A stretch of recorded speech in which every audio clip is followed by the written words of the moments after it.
पिछले व्लॉग में सुबह की शुरुआत हुई थी वृंदावन की उस दिव्य भूमि से और फिर राधा रानी का नाम लेकर हम निकल पड़े बरसाना की ओर।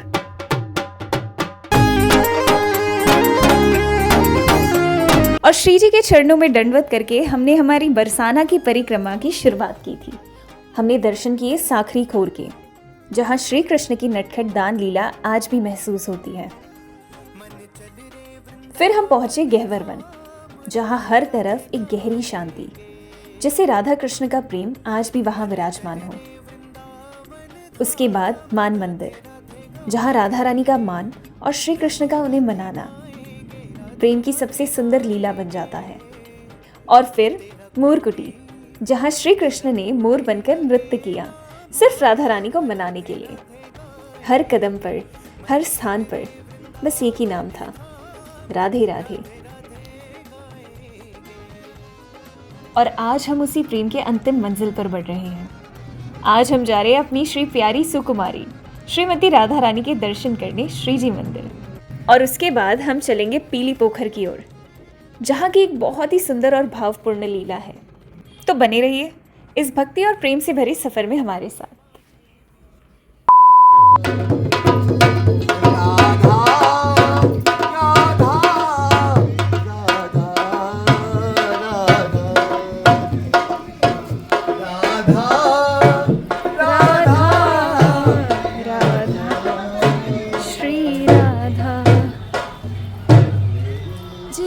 राधा रानी, हाय इधर इतना सुकून है।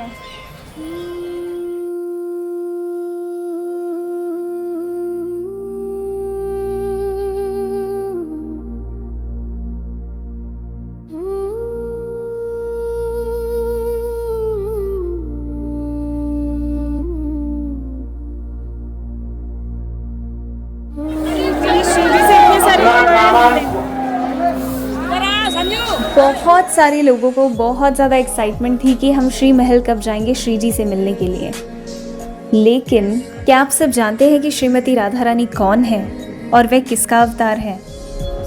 देखो, ये बात तो हम सब जानते हैं कि श्रीमती राधा रानी वृषभानु जी को यमुना तट पर कमल के फूल में प्राप्त हुई थी। ये कथा शायद हम बचपन से सुनते आ रहे हैं। लेकिन क्या आपने कभी ये सोचा है कि असल में श्रीमती राधा रानी कौन है? तो आइए, श्री महल जाने से पहले हम जानते हैं श्री जी कौन थी। और आज इस यात्रा में हम बिल्कुल शुरुआत से बात करेंगे और जानेंगे कि श्रीमती राधा रानी किसका स्वरूप है और क्यों कहा जाता है कि कृष्ण बिना राधा के अधूरे हैं। चलिए इस दिव्य कथा को प्रेम से समझते हैं। बहुत समय पहले देवताओं और असुरों के बीच एक बड़ा संघर्ष हुआ। ये संघर्ष हुआ समुद्र मंथन के रूप में, जिसे हम समुद्र मंथन कहते हैं।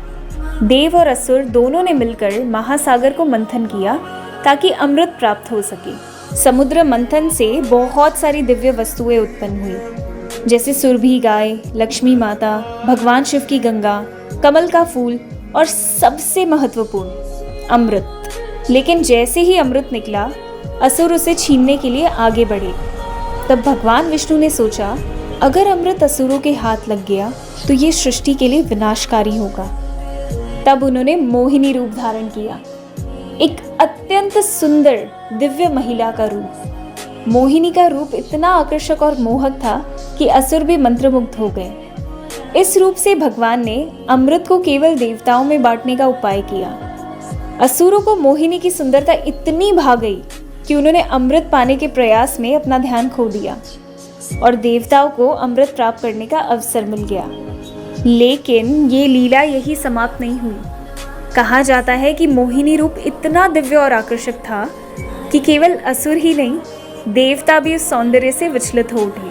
सबके हृदय में एक अनजानी हलचल थी। लेकिन उन्हीं देवताओं के बीच एक ऐसे देव थे जिनकी दृष्टि सबसे अलग थी।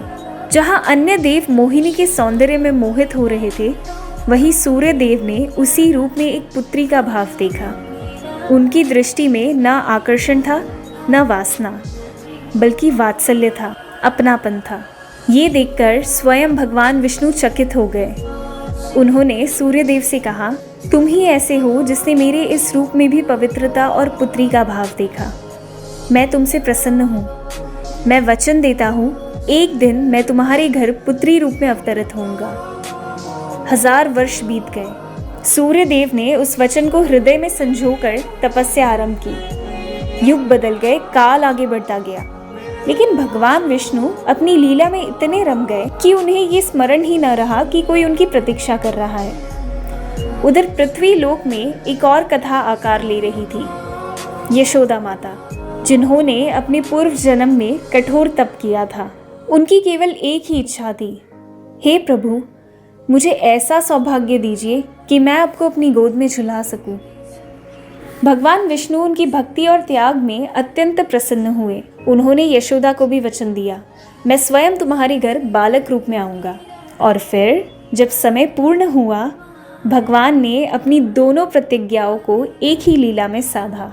एक ओर यशोदा के घर कृष्ण रूप में अवतार और दूसरी ओर सूर्यदेव के वंश में वृषभानु जी के घर एक दिव्य कन्या का प्राकट्य।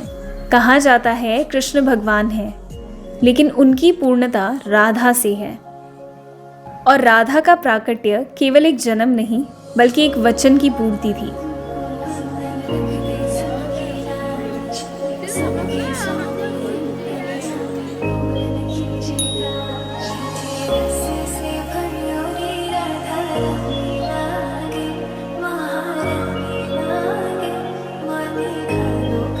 लाडो का महल, श्री बरसाना धाम।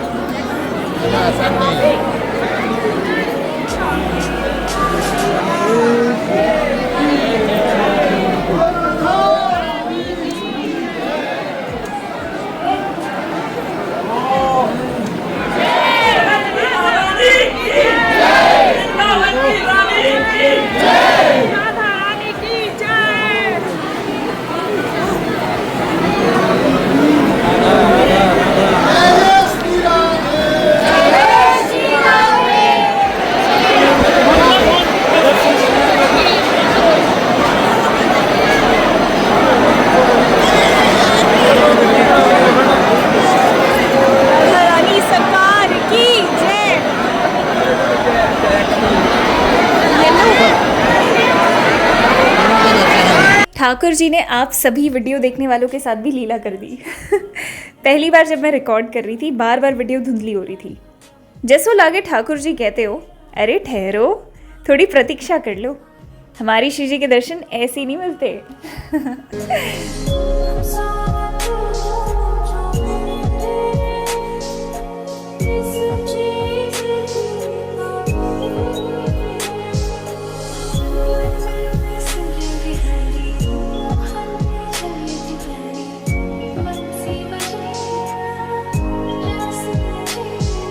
यहाँ आकर मैंने कुछ पल अपने लिए रखे, ऐसे पल जिन्हें मैंने कैमरा में कैद नहीं किया।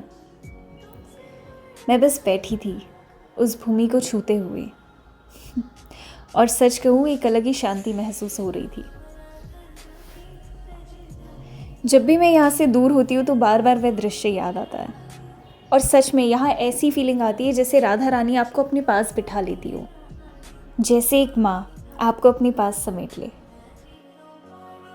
इसलिए इस बार मैंने सोचा कि कुछ पल सिर्फ मेरे ही रहे, क्योंकि मेरा उद्देश्य यहाँ आपको दर्शन करवाना है, भक्ति आप तक पहुँचाना है, लेकिन जो मेरे अपने भाव है वो मेरे अपने ही रहे।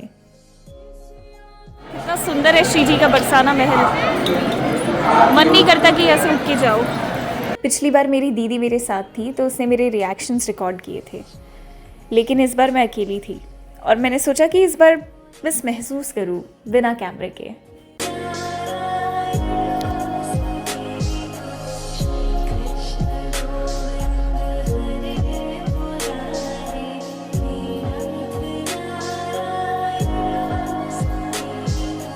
आपकी अपनी धरोहर है। हो गया श्री जी से मिलना।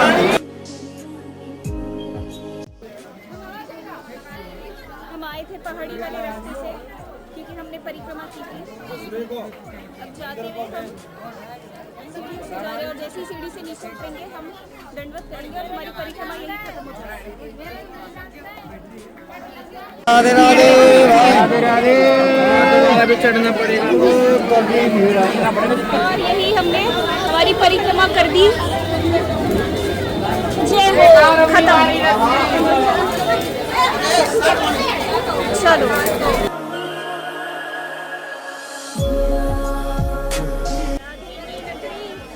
आज एकादशी है इसलिए इतनी भीड़ है, बाकी यूजुअली इतना नहीं होता है।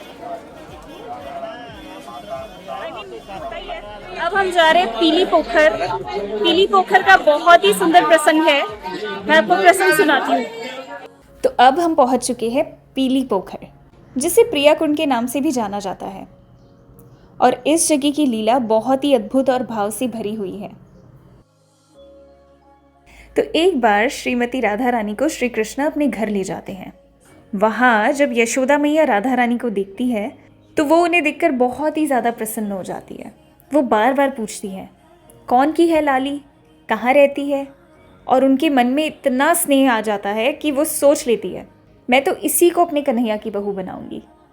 इसी प्रेम में यशोदा मैया राधा रानी के हाथों में मेहंदी लगा देती है, हल्दी लगा देती है और पैरों में आलता भी सजा देती है। अब राधा रानी इतनी छोटी सी भोरी भारी सी, उन्हें ये सब समझ नहीं आता। तो जब वो वापस बरसाना आती है, उनकी सखियाँ उन्हें इस हालत में, इस वेश में देखकर हैरान हो जाती है। अरे राधे, ये सब किसने किया? तो राधा रानी बड़ी भोले भाव से कहती है, कन्हैया की मैया ने। तब सखिया भोरी भारी राधा रानी को बताती है कि अरे ये सब तो विवाह के समय होता है, अभी नहीं, जाओ इसे धोकर आओ। और तब श्रीमती राधा रानी यही इसी कुंड पर आती है और अपने हाथों की मेहंदी, हल्दी और आलता इसी जल में धो देती है। कहते हैं कि उसी कारण इस जल का रंग पीला हो गया और तभी से इसका नाम पड़ा पीली पोखर। और इसे प्रिया कुंड भी कहा जाता है, क्योंकि प्रिया यानी राधा रानी, ये स्थान उनका अत्यंत प्रिय माना जाता है। यहाँ उनकी सखियों के साथ कई मधुर लीलाएं भी होती हैं, इसीलिए इसे प्रिया कुंड के नाम से भी जाना जाता है। और जानते हैं, ये सारी लीलाएं आज भी यहाँ पर जीवित है। और अगर आप बहुत ही ध्यान से इसका चिंतन करेंगे ना, तो आपको ज़रूर महसूस होंगी।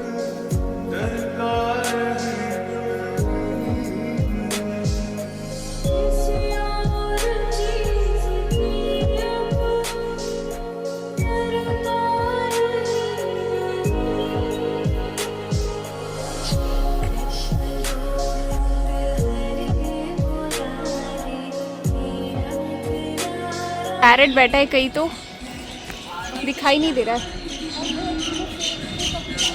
वाओ, चलो चले, अब जाएंगे वृंदावन। चले, पैरेट चिल्ला रहा है कहीं से।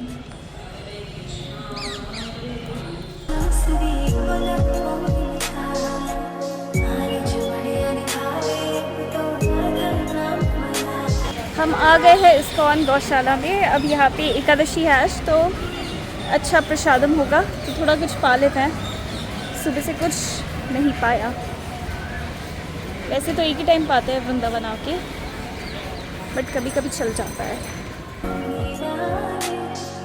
ये देखो मेरे घुटने कैसे दिख रहा है, ये पूरा प्लेन है। ये देखो, राधे राधे। तो बरसाना से आने के बाद प्रसादम पाया इस्कॉन गौशाला में, फिर आकर थोड़ी देर सो गए थे और अब अच्छे से नींद खुली है, फिर फ्रेश हो गए। अब मैं सोच रही हूँ कि थोड़ा यमुना आरती कर लूँ अटेंड, या तो बाहर जाके देखती हूँ कि क्या कर सकते हैं। अभी टाइम क्या हो रहा है? 6:45 हो रहा है। आरती कब होती है? 7:30 में, 7 साढ़े 7। देखते हैं, अगर यमुना आरती नहीं तो कोई दर्शन कर लेंगे।